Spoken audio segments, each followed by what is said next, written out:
Hello guys, hello munchkins, welcome back to the channel. My name is Ocean and I am an English educator on the platform of An Academy. और बच्चा party देखो, आप में से बहुत सारे बच्चे हैं जिनके बारे में मुझे पता है कि क्लास 10th में हिंदी का, इंग्लिश का, एसएसटी का पेपर खत्म करते करते उनकी आफत आ जाती थी। वो लोगों को लगता था कि भाई पेपर इतना लेंदी है तो हमारी स्पीड बढ़े तो बढ़े कैसे। और वही प्रॉब्लम काफी सारे बच्चे कंटिन्यू करके क्लास 11th में भी अपने साथ विरासत में ले आए हैं। और 11th में मुसीबत की बात पता है क्या है? जिनके पास आर्ट्स है उनके लिए तो पेपर्स लेंदी है ही है। इंग्लिश का पेपर काफी लेंदी है। 80 मार्क्स का पेपर अगर आपने पूरा फॉर्मेट उसका चेक करा है तो आपको ऑलरेडी पता होगा कि क्लास 10th में जितना आपको लिखना पड़ता था उससे भी ज्यादा लिखना है। ऊपर से क्लास 9th में जैसे टीचर्स की तानाशाही चलती थी ना कि नहीं भाई जो वर्ड लिमिट लिखी है हमें उससे फर्क नहीं पड़ता, you still need to go beyond it. वही चीज क्लास 11th में भी होगी। 120 to 150 वर्ड्स तो सीबीएसई बोलता है, but often school teachers do not agree below 200 words. ऐसे में अगर स्पीड ऑलरेडी स्लो है तो पेपर टाइम पर कंप्लीट हो तो हो कैसे? बहुत बड़ी आफत है। तो कोई नहीं, सॉल्यूशन मैं प्रोवाइड कर देती हूँ, because today I'm going to share with you some amazing and practical tips that will help you increase your handwriting speed. तो भाई देरी किस बात की है, जल्दी से वीडियो को लाइक कर दो, चैनल को सब्सक्राइब कर दो and let's get into it. Now the first step of the day, use a pen or pencil that is most comfortable for you.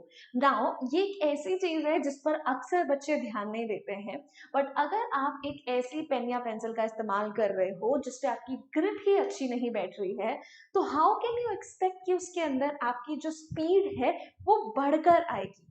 तो एक काम करो, अपने घर के पास किसी भी स्टेशनरी की दुकान पर जाओ and try out different pens. ठीक है, आप देखो किस पेन के साथ आपका ग्रिप बहुत अच्छा बैठ रहा है। ठीक है, किसमें आप बहुत इजीली लिख पा रहे हो। Do not go for a pen which is very heavy, थोड़ा सा लाइट पेन हो जिसकी निब उसके ऊपर आपके ग्रिप पकड़ने के लिए अच्छे से हो। थोड़ा कॉस्टली भी आ जाए तो कोई बात नहीं यार, एटलीस्ट तुम थोड़ा स्पीड में तो लिख पाओगे। तो अगर अभी तक आपने इस चीज पर ध्यान नहीं दिया है तो प्लीज ध्यान देना, बिकॉज कई बार प्रॉब्लम आपके पेन में ही होती है, आपकी ग्रिप ही उसमें अच्छी तरीके से नहीं बैठ पाती, जिसकी वजह से आपकी स्पीड स्लो हो जाती है। Now the next, stick to the word limit. Now I know मैंने स्टार्टिंग में बोला था कि आपके टीचर्स की ये तानाशाही बहुत चलेगी कि भाई नहीं, हम लोग नहीं मानते 150 वर्ड की लिमिट को।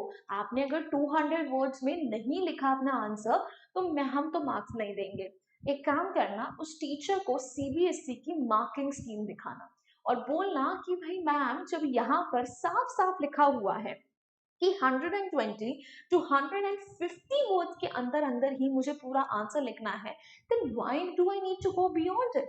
Now the teacher would say कि अरे ये तो सिर्फ सीबीएसई के लिखने की बात है, क्लास 12th में ऐसा नहीं होता। तो let me tell you, class 12th में बिल्कुल ऐसा होता है। There is a reason why CBSE lays down these kind of rules, these kind of things, जिस उनको पता है कि हमारा अगर पेपर ऑलरेडी इतना लंबा है तो उसमें अगर हम वर्ड लिमिट को और एक्सीड करने के लिए बच्चों को कहेंगे तो उनका पेपर तो कभी टाइम पर कंप्लीट हो ही नहीं पाएगा। तो आपके जो शॉर्ट राइटिंग टास्क है उसमें 50 वर्ड्स की लिमिट है, स्टिक टू दैट। जो बड़े हैं उनके अंदर 120 टू 150 की लिमिट है, मैक्सिमम 160 170, उससे ऊपर नहीं। जो आपके शॉर्ट आंसर्स है 40 टू 50 वर्ड्स, तो उसी के अंदर सीमित रहना है, उसके बियॉन्ड जाने की कोई जरूरत नहीं है। कोई टीचर, आप सोचो ना यार, खुद बैठ के सोचो कि जो एग्जामिनर को आपके दिन की 1000 कॉपीज चेक करनी है या सम हंड्रेड्स कॉपीज चेक करनी है, उसके पास इतना टाइम होगा कि वो इतने लंबे लंबे आंसर्स डिटेल में पढ़े? They would rather appreciate someone जिन्होंने to the point and crisp answers लिखे हैं। Now moving on to the next one, manage your time as per each question and section. Problem पता है क्या आती है कि जब आप अपना पेपर लिखना स्टार्ट करते हो तो आप उसे क्वेश्चन वाइज या सेक्शन वाइज डिवाइड ही नहीं करते। आपके दिमाग में बस ये होता है कि मुझे 3 घंटे में अपना पूरा पेपर करना है। उस 3 घंटे के अंदर पर सेक्शन पर क्वेश्चन मुझे कितना टाइम देना है, ये किसी के दिमाग में बात आती ही नहीं। और प्रॉब्लम सारी की सारी वही है। अक्सर मैथ में भी ये इशू आता होगा ना, बिकॉज बहुत सारे क्वेश्चंस होते हैं, न्यूमेरिकल बेस्ड जो क्वेश्चंस होते हैं, उसके अंदर करते करते टाइम कहाँ चला जाता है पता ही नहीं चलता, और उसके चक्कर में कई बार जो आता हुआ पेपर है वो भी छूट जाता है। तो उस चीज को अवॉइड करने के लिए पहले से अपने दिमाग में सेट रखो कि okay, for this question I'll only dedicate 10 marks. If it is a question that you are not sure about, पहले तो कोशिश करो कि उसको सिर्फ एंड में ही करो। स्टार्टिंग में करोगे तो तुम्हारे लिए ही प्रॉब्लम है, क्योंकि तुम्हारे पास ऑलरेडी वो क्वेश्चंस हैं जो तुम्हें आते हैं। But if you still choose to stick to the question that you are not sure about, तो अगर वो गलत होता है या तुमसे नहीं हो पाता, so that would basically cost you your confidence. और जब आप फाइनली उस पोर्शन को करने बैठोगे जो आपको आता भी है, तो आप उसमें कर ही नहीं पाओगे। आपको ऐसा लगेगा कि यार मेरा तो इतना टाइम खप गया। सो प्लीज सेक्शन वाइज चलो और क्वेश्चन वाइज चलो, और उसमें अपने टाइम को डिवाइड करो कि अच्छा 5 मार्क्स का है तो मुझे उसे 10 मिनट देने हैं, 3 मार्क्स का है तो 5 मिनट दे रहे हैं, and stick to it. Do not just stick to all those questions जो कि आपको आते ही नहीं, जिसमें आप बार बार अटक जाते हो। ठीक है, moving forward, attempt sections and questions that you find easy first. ठीक है, please never and never begin with the sections जो आपको नहीं आते, ये सोचकर कि अगर डिफिकल्ट वाले हो जाएंगे तो इजी वाले तो आराम से हो जाएंगे। नहीं नहीं नहीं नहीं नहीं, always go the other way around. Begin with the sections जो आपको अच्छे से आते हैं, बिगिन विद द क्वेश्चंस जिसमें आप कंप्लीटली कॉन्फिडेंट हो, बिकॉज वो जल्दी जल्दी निपट जाएंगे। तो एटलीस्ट वो पोर्शन तो सॉर्ट हो गया ना, जिसको आपको पता है कि इसके मार्क्स तो मिलने ही मिलने हैं। Now you can easily focus on that part of the paper जिसमें आपको डिफिकल्टी आती है। जितना हुआ अच्छी बात है, नहीं आता तो तुम्हें तो पहले से ही पता था कि उसमें प्रॉब्लम तो आनी है। सो आप जो भी मतलब सेक्शंस वगैरह या क्वेश्चंस वगैरह करना स्टार्ट करते हो, उसमें देख लो कि अच्छा मैं अगर ये क्वेश्चन करने बैठ रहा हूँ, am I confident about it. अगर डाउट है तो उसको थोड़ा बाद के लिए छोड़ दो, और उल्टा सीधा ना हो कि एक क्वेश्चन इधर और दूसरा क्वेश्चन इधर। तो अकॉर्डिंगली उसके लिए स्पेस छोड़ दो, so that you can come back to this question at the end and then try attempting it. Then do not worry about bad handwriting and paper presentation. Now this is the most important tip for students जिनकी writing speed बहुत slow है। उनको लगता है कि अरे यार अगर मैं जल्दी जल्दी लिखूंगा तो मेरी राइटिंग खराब आएगी, ठीक है, मेरा पेपर प्रेजेंटेशन अच्छा नहीं होगा, I would not be given good marks. तुम ये बात सुनो यार, तुम पिकासो नहीं हो, ठीक है, पता नहीं इतनी सारी मार्जिन बनाने में लगे हुए हो, अलग अलग तरीके के पेन इस्तेमाल करने में लगे हुए हो। No, all you need to make sure is कि तुम्हारी नंबरिंग प्रॉपर है, जो तुम्हारी राइटिंग है that is legible for the teacher, ठीक है, टीचर्स को पढ़ सकता है, प्रॉपर आपने क्वेश्चन की नंबरिंग करी, दैट्स ऑल। उसके बियॉन्ड कोई टीचर कुछ भी तुमसे एक्सपेक्ट नहीं कर रहा है। तो बस इतना ही पेपर प्रेजेंटेशन पे ध्यान देना है, उसके बियॉन्ड रहने दो चीजें।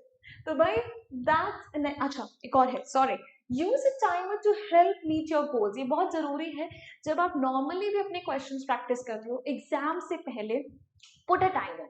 अब अपने आप देखो कि अच्छा आपको एक क्वेश्चन को करने में कितना टाइम लग रहा है, एंड धीरे धीरे over the period of time gradually उस टाइम को कम करने की कोशिश करो, उसे इम्प्रूव करने की कोशिश करो, क्योंकि एकदम से तो नहीं होगा, बट धीरे धीरे करोगे तो जरूर हो जाएगा।